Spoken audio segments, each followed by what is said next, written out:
राज्यांमध्ये 150 विद्यार्थी संख्येपेक्षा कमी असलेल्या शाळांमध्ये मुख्याध्यापक पद हटवलं गेलं होतं.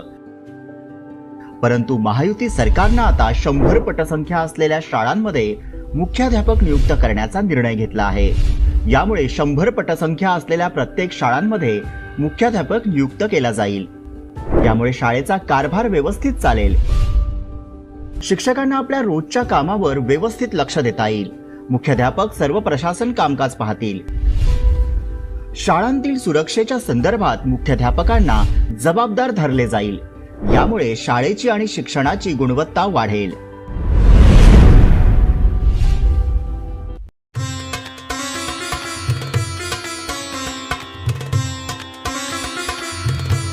भारत 24 तास, संपूर्ण माहिती, संपूर्ण सत्य.